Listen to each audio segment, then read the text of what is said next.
అందరికీ నమస్కారం. గత 2-3 రోజులుగా ఈ బ్లూ మీడియా అంతా కూడా ఆంధ్రప్రదేశ్ ప్రభుత్వం ఇచ్చిన భూమి కేటాయింపుల మీద అసత్య ప్రచారాలు, బూటకు ప్రచారాలు, పగలు రాత్రిని రాత్రి పగలుగా చేసే ప్రయత్నాలు అయితే ఇంకా మానలేదు. ఆంధ్రప్రదేశ్ ప్రభుత్వం ఐటీని డెవలప్ చేయడం కోసం విశాఖపట్నం ఐటీ టెక్ పార్క్ అనే సెజ్ ఒకటి ఏర్పాటు చేయడం జరిగింది. అన్ని కంపెనీలను అక్కడికి ఇన్వైట్ చేయడం కూడా జరిగింది. బహుశా జగన్మోహన్ రెడ్డికి పరిపాలన డెవలప్మెంట్ తెలియదు కాబట్టి అతనికి ఇదేదో పెద్ద విచిత్రంగా ఉంటుంది. సాక్షిలో ఉన్న రైటర్స్ కానీ, సాక్షిలో ఉన్న రిపోర్టర్స్ కానీ వాళ్ళు ఎంతవరకు తెలుగుదేశాన్ని ద్వేషించడం, దూషించడం తప్ప రెండో కార్యక్రమం లేదు. మీరంతా ఒకసారి గుజరాత్ కానీ, తమిళనాడు కానీ, కర్ణాటక కానీ వెళ్ళి అక్కడ ఇండస్ట్రీ సపోర్ట్ ఎలా ఉందో ఒకసారి చూసిరండి. అప్పుడు మీరు ఏదైనా మాట్లాడితే అర్థం ఉంటుంది. 70,000 కోట్లు పెట్టుబడి పెట్టి డేటా సెంటర్ పెడతా అన్న అదానీని, లల్లు గ్రూప్ని మీరు తరిమేసి ఇవాళ తెలుగుదేశం ప్రభుత్వం ఏదో భూమి దారాదత్తం చేసిందని చెప్పి ప్రచారం చేయటం అనేది కనీసం సిగ్గు అనిపించట్లేదని అడుగుతున్నా సాక్షి పత్రికని. మీకు సిగ్గేమైనా ఉందా? మీ నాయకుడు ఏం చేశాడు? అదానీని పోగొట్టాడు, లల్లు గ్రూపును పోగొట్టాడు, షూ మేకర్ని పోగొట్టాడు, అలాగే అండర్వేర్ కంపెనీ కూడా బ్రాండెక్స్ను ఈ రాష్ట్రం నుంచి తరిమేశారు. కియా మోటార్స్ చేసిన అవమానం అంటే మనం అందరం చూసాం. ఇలా మీరు చేసుకుంటూ పోయి ఒక పక్కన ఇవాళ మేము ఉర్స్ అనే ఒక కంపెనీకి 60 ఎకరాల ల్యాండ్ని సెజ్లో ఏదైతే ఉందో 3 ఎకరాలు దాన్ని ₹1,00,00,000కి, నాన్ సెజ్ ఏరియాలో ఉన్న దాన్ని 50 లక్షలకి ఇచ్చామని చెప్పి ఒక క్యాబినెట్ నిర్ణయం చేస్తే, పక్కన టీసీఎస్కి 99 పైసలకి ఇచ్చారు కాబట్టి ఇది కూడా 99 పైసలకి ఇచ్చి ఇదో పెద్ద స్కామ్ అని చెప్పి మీరు మీ సొంత పత్రికల్లో రాసుకోవటం అనేది ఇంతకంటే దుర్మార్గం లేదు. ఖచ్చితంగా ప్రభుత్వంతోనూ అలాగే ఉర్స్ కంపెనీతో కూడా మీ మీద క్రిమినల్ డిఫామేషన్ కానీ, సివిల్ డిఫామేషన్ కానీ వేయటం ఖచ్చితంగా జరుగుతుంది. అయితే ప్రజలకి సమాధానం చెప్పాల్సిన బాధ్యత ప్రభుత్వానికి ఎప్పుడూ ఉంటుంది. ప్రభుత్వం ఇండస్ట్రీ పాలసీలో కొన్ని ఇండస్ట్రీస్ ఇన్సెంటివ్స్ ఇవ్వాల్సి వస్తుంది. ఇవాళ భారతదేశం ఎలక్ట్రానిక్స్గా ఇంపోర్ట్ చేసుకున్నంత వాల్యూ గోల్డ్ కూడా లేదు. ఎక్కువ భాగం ఎలక్ట్రానిక్స్ పోతుంది. కారణం ఏంటంటే భారతదేశంలో ఇవాళ చిప్ మేకింగ్ లేదు. ఇవాళ మోదీ గవర్నమెంట్ వచ్చిన తర్వాత దాదాపు 150,000 కోట్లతో అటు అస్సాంలో కానీ, గుజరాత్లో కానీ సెమీ కండక్టర్ ఇండస్ట్రీ పెడతాకి వాళ్ళకి ఏం కావాలంటే వాళ్ళు ఇస్తుంది ఆ ప్రభుత్వాలు. వాళ్ళు అడగటమే చాలు, అది మేము ఇవ్వటానికి రెడీ అని చెప్పి స్వయాన మోడీ గారు చెప్పి సెమీ కండక్టర్ బిజినెస్ని భారతదేశం తేవాలని, మన ఇంపోర్ట్ బిల్ తగ్గించుకోవాలని, అవసరమైతే భారతదేశం నుంచే చిప్స్ ఎక్స్పోర్ట్ చేయాలని చెప్పి మోడీ గారు ఒక విజన్తో ఇవాళ సెమీ కండక్టర్ బిజినెస్ తీసుకొస్తున్నారు. ఒక్కసారి వచ్చి స్టార్టప్ అయ్యి ఫ్లై ఆఫ్ అయితే ఆ ఇండస్ట్రీ ఇవాళ ఐటీ లాగా ఉంటుంది. కానీ దాన్ని బిగిన్ చేయడం అనేది అంత తొందరగా రావు. ఎందుకంటే సెమీ కండక్టర్ ఇండస్ట్రీ అనేది చాలా కాంప్లికేటెడ్ ఇండస్ట్రీ, చాలా క్యాపిటల్ ఓరియంటెడ్ ఇండస్ట్రీ.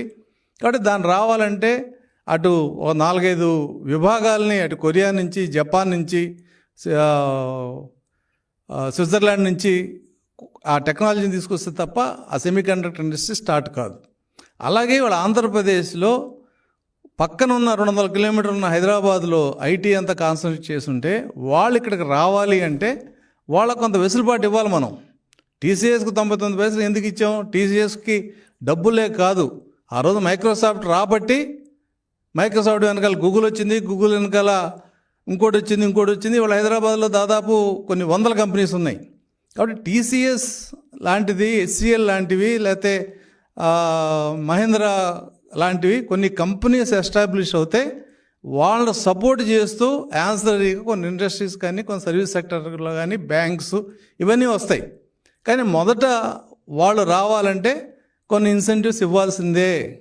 ఇవాళ హైదరాబాద్లో ఇన్సెంటివ్స్ ఇవ్వవసరంలా, వాళ్ళకి అవసరం వచ్చి కూర్చుంటారు. కానీ ఆంధ్రప్రదేశ్ ఇన్సెంటివ్స్ ఇవ్వాలి. మరి ఏం దౌర్భాగ్యం, సాక్షి జగన్మోహన్ రెడ్డి టైంలో చేసిన అరాచకాలు కానీ, దుర్మార్గాలు కానీ ఒక్కటి కూడా ఎత్తదు. శారదాపేటకు 15 లక్షలకి ఇచ్చావు నువ్వు. ఎందుకు ఇచ్చావు 15 లక్షలకి? శారదాపీఠం గురువు నీ గురువు కాబట్టి నీ ఆత్మ కాబట్టి ఇచ్చావు. కానీ మాకు తెలుగుదేశానికి మా ఆత్మ ఏంటంటే నిరుద్యోగులను ఉద్యోగులుగా చేయటం, ఈ రాష్ట్రాన్ని డెవలప్ చేయటం. దానికోసం ఇవ్వాల్సి వస్తుంది. అందుకే టీసీఎస్కి 99 పైసలకి ఇచ్చింది.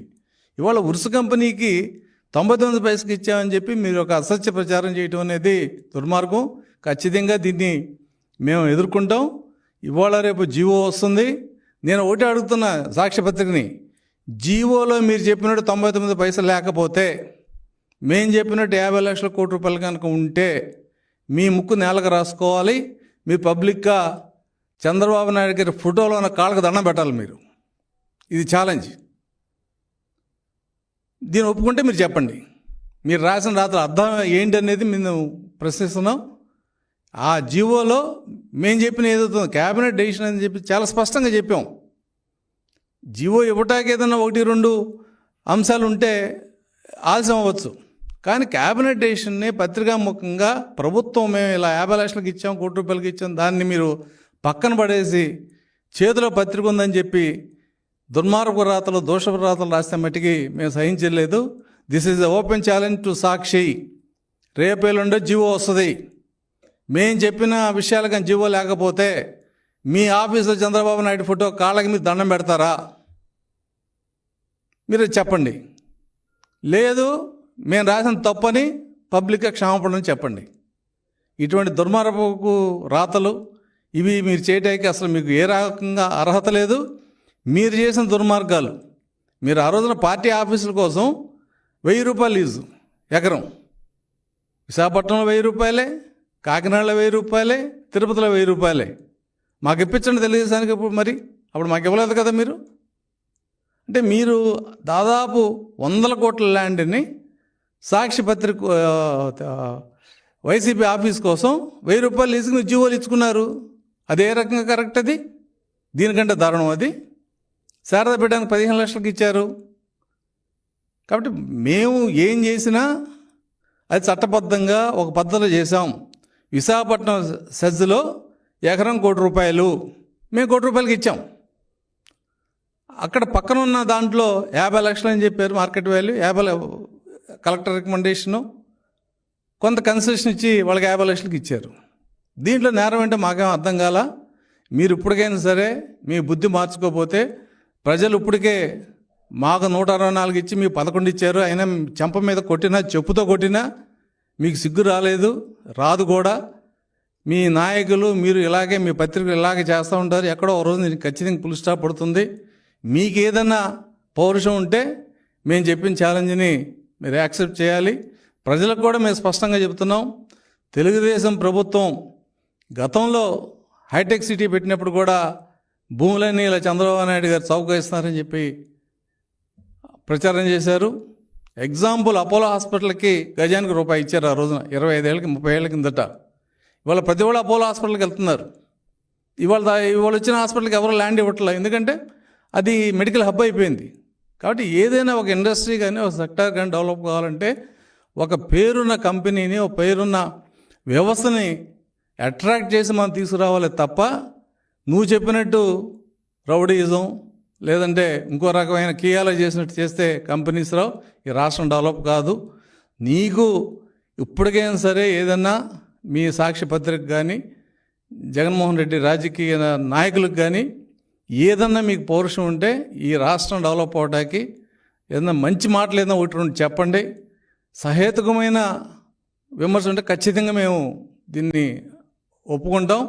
మీకు దమ్ము లేక అసెంబ్లీ ఎగ్గొట్టి బయట మాట్లాడుతున్నారు పత్రిక ఉందని. పత్రిక లేకపోతే మీ పరిస్థితి ఏంటి?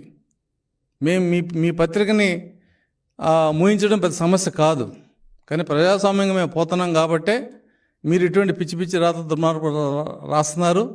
దీన్ని ఖచ్చితంగా మేము చట్టబద్ధంగా అరికడతాం. అయితే ప్రజలు అయితే వాస్తవాలు తెలుసుకోవాలని చెప్పి తెలుగుదేశం పార్టీ తరఫున మేము కోరుకుంటున్నాం. జీవో వచ్చిన రోజున మళ్ళీ మేము మాట్లాడతాం. సాక్షి అభిప్రాయం చెప్పాలి. మీకు నిజాయితీ ఉంటే మా ఛాలెంజ్ని ఆమోదించవలసిందిగా నేను కోరుకుంటున్నాను.